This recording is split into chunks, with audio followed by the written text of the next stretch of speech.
Hello guys, welcome to Madrid media. നമ്മൾ പുതിയൊരു വീഡിയോയുമായിട്ട് വന്നിരിക്കുകയാണ്.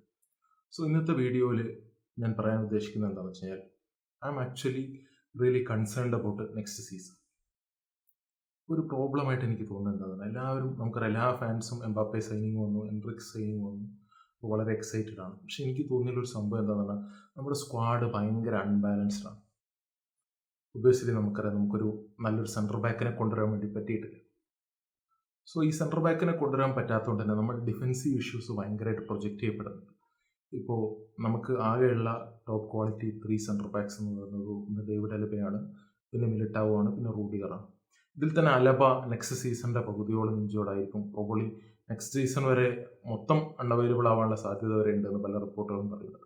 അതൊരു മേജർ ഇഷ്യൂ ആണ്. ദെൻ മിലിറ്റാവോ ആൻഡ് റുഡിഗർ ഒരുപാട് മാച്ചുകൾ കഴിഞ്ഞ സീസണിൽ കളിച്ചു. മിലിറ്റാവോ കോപ്പ അമേരിക്കയിലെ വളരെ മികച്ച പ്രകടനമാണ് ആൾക്ക്. അത് നമുക്ക് വളരെയേറെ ഹോപ്പ് തരുന്ന ഒരു സംഭവമാണ്. പക്ഷെ അപ്പോഴും പ്രോബ്ലം എന്താണെന്ന് വെച്ച് കഴിഞ്ഞാൽ, അപ്പോൾ എന്തെങ്കിലും ഒരു ഇഞ്ചുറി വരികയാണെങ്കിൽ, ഒരിക്കലും അങ്ങനെ വരാതിരിക്കട്ടെ, നമുക്ക് ചുവമേനിയെ പിടിച്ച് സെൻറ്റർ ബാക്ക് വെക്കേണ്ടി വരും. നമുക്കറിയാം, പിന്നെ അവിടെ ഉള്ളത് ജീസസ് വയേഹോ ആണ്. വയേഹോ അത്രയും ക്വാളിറ്റി ഉള്ള ഒരു പ്ലെയർ ആണെന്ന് നമുക്ക് പറയാൻ വേണ്ടി പറ്റില്ല. ഈ ചുവമേനിയെ പിടിച്ച് സെൻറ്റർ ബാക്ക് ആക്കിയുള്ള പ്രോബ്ലം എന്താണെന്ന് വെച്ച് കഴിഞ്ഞാൽ, നമ്മുടെ മിഡ്ഫീൽഡിൽ ഇഷ്യൂസ് വരും. നമ്മുടെ മിഡ്ഫീൽഡ് ഇപ്പോൾ നമുക്ക് തോന്നുന്നു ലോകത്തിലെ ഏറ്റവും മികച്ച മിഡ്ഫീൽഡുകൾ ഒന്നാണ്. പക്ഷെ നമ്മുടെ മിഡ്ഫീൽഡിന് ഒരു പ്രോബ്ലം ഉണ്ട്. ഇപ്പോൾ നിങ്ങളൊന്ന് ആലോചിച്ചത്, ഇപ്പോൾ വാൽവർട്ടെ, കമവിംഗ, ചുവമീൻ, ജൂഡ് ബെല്ലിംഗം, ഈ 4 പ്ലേയേഴ്സിനുള്ളൊരു ഇഷ്യൂ എന്താണെന്ന്, ഇവർ നന്നായിട്ട് ഹാർഡ് വർക്ക് ചെയ്ത് പണിയെടുക്കുന്ന പ്ലേയേഴ്സാണ്.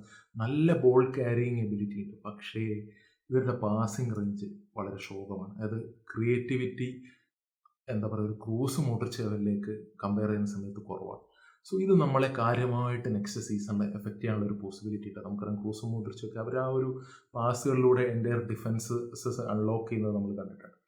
അത്തരമൊരു ക്രിയേറ്റിവിറ്റി ഒരല്പമെങ്കിലും ഈ ഒരു മിഡ്ഫീൽഡിൽ ഉള്ളത് ചുവമേനിക്കാണ്. പക്ഷേ ചുവമേനിയെ സെൻറ്റർ ബാക്ക് ആക്കേണ്ടി വരുന്ന ആ ഒരു സാഹചര്യത്തിൽ നമ്മുടെ മിഡ്ഫീൽഡിനെ അത് ഭയങ്കരമായിട്ട് എഫക്റ്റ് ചെയ്തേക്കാം. ഇവൻ ജൂഡ് ബെല്ലിംഗാമിനെ പറ്റി പറയുന്ന ഒരു കാര്യം എന്താണ്, അദ്ദേഹത്തിൻ്റെ ഡ്രിബ്ലിംഗ് എബിലിറ്റി അടിപൊളിയാണ്. അതുപോലെ അദ്ദേഹത്തിന് ഗോൾ സ്കോറിംഗ് പൊട്ടൻഷ്യൽ ഉണ്ട്, നല്ല ബോൾ ക്യാരിങ് എബിലിറ്റി ഉണ്ട്. പക്ഷേ അദ്ദേഹത്തിൻ്റെ പാസിംഗ് റേഞ്ചിനെ പറ്റി പലരും ഒരു പ്രോബ്ലമായി പറയാറുണ്ട്.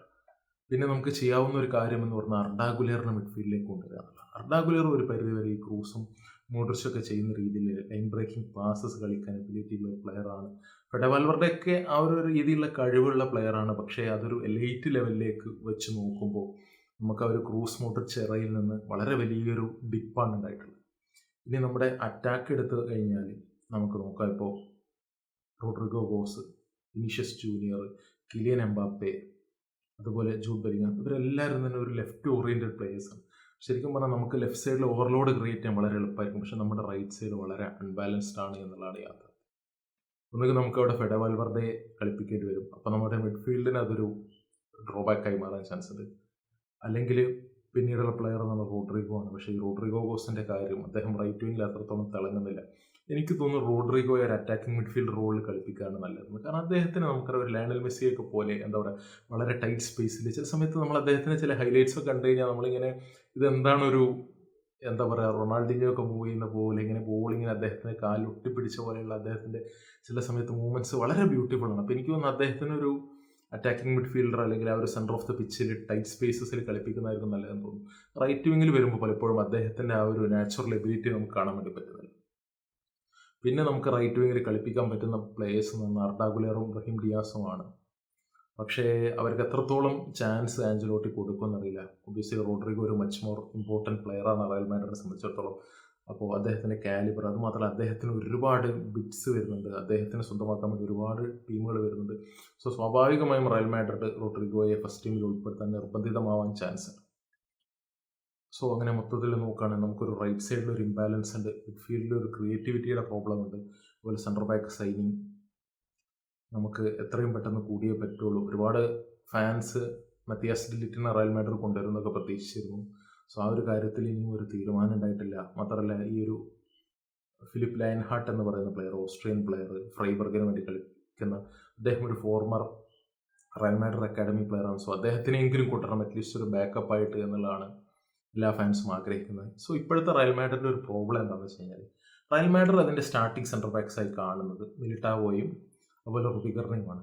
അപ്പോൾ ഒരു നമുക്ക് വേണ്ടത് ഒരു ബാക്കപ്പ് സെൻറ്റർ ബാക്കാണ്. പക്ഷേ ഡിലിറ്റിനെ പോലെയുള്ള അപ്പോൾ അത്രയും ക്വാളിറ്റിയുള്ള എന്താ പറയുക, ഡിലിറ്റൊക്കെ ആ ഒരു ജോബിന് ഓവർ ക്വാളിഫൈഡ് ആണ്. സോ അത്രയും ക്വാളിറ്റിയുള്ള ഒരു സെൻറ്റർ ബാക്ക് ഈ ഒരു ബാക്കപ്പ് റോളിലേക്ക് വരുമോ എന്നറിയില്ല.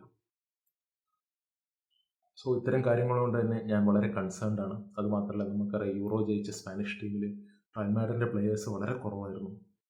ബേസിക്കലി പറയുകയാണെങ്കിൽ ഫസ്റ്റ് ടീമിൽ എപ്പോഴും കളിച്ചിരുന്ന ഒരു പ്ലെയർ കർവഹാൾ മാത്രമാണ്. പിന്നെ നാച്ചോ ഒക്കെ പലപ്പോഴും സബ്സ്റ്റിറ്റ്യൂട്ടായിട്ടും മറ്റൊക്കെ വന്നു. പിന്നെ നമ്മുടെ ജൊസേലു. സോ എനിക്ക് തോന്നുന്നു നമ്മൾ ആ ഒരു സ്പാനിഷ് റൂട്ട്സിൽ നിന്ന് ദൂരെ പോകുന്നുണ്ടോ എന്നൊരു സംശയം. സോ ഇനിയും നമുക്ക് നല്ല ക്വാളിറ്റിയുള്ള സ്പാനിഷ് പ്ലെയേഴ്സിനെ നമുക്ക് തീർച്ചയായും സൈൻ ചെയ്യേണ്ടതായിട്ടുണ്ട്. അതുപോലെ നമുക്കറിയാം ഈ സ്പാനിഷ് പ്ലെയേഴ്സ് റയൽ മാഡ്രിഡിന് വേണ്ടി കളിക്കുമ്പോൾ അവർ കാണിക്കുന്ന ഒരു ഡെഡിക്കേഷൻ, ലൂക്കാസ് വാസ്കസ്, നാച്ചോ, ഗുട്ടി, അപ്പോൾ ഇവരൊക്കെ നമ്മുടെ ക്ലബിന് വേണ്ടി കാണിച്ച ഡാനി കർവഹാൾ, അവരൊക്കെ എന്താ പറയുക, നമ്മുടെ ക്ലബിനെ ഒരു പ്രത്യേക മെൻറ്റാലിറ്റിയോട് കൂടി അവരൊക്കെ അവരുടെ കരിയർ പോലും ത്യജിക്കാൻ തയ്യാറായിട്ടുണ്ട് റയൽ മാഡ്രിഡിന് വേണ്ടി, പിസ്കോയൊക്കെ പോലുള്ള പ്ലേയേഴ്സ്. സോ തീർച്ചയായും നമ്മൾ ആ സ്പാനിഷ് പ്ലേയേഴ്സിന് ഒരു ഇമ്പോർട്ടൻസ് കൊടുക്കേണ്ടതായിട്ടുണ്ട് എന്നൊക്കെയാണ് എനിക്ക് തോന്നുന്നത്. സോ ഇത്രയുമാണ് ഈ വീഡിയോയിൽ പറയാനുള്ളത്. സോ ഞാൻ ഒരിക്കലും നമ്മുടെ ക്ലബിൻ്റെ മാനേജ്മെൻറ്റിനെ പൂർണ്ണമായും കുറ്റപ്പെടുത്തുകയല്ല. നമുക്കറിയാം, ഒരു പക്ഷേ വേൾഡ് ഫുട്ബോളത്തിന് ഏറ്റവും മികച്ച ക്ലബ് പ്രസിഡന്റുമാരിൽ ഒരാളായിട്ടാണ് ഫ്ലോറന്റീനോ പെരസിനെ കൺസിഡർ ചെയ്യുന്നത്. പക്ഷേ തീർച്ചയായും എനിക്ക് ചില കൺസേൺസ് ഉണ്ട് നെക്സ്റ്റ് സീസണിലേക്ക് വരും.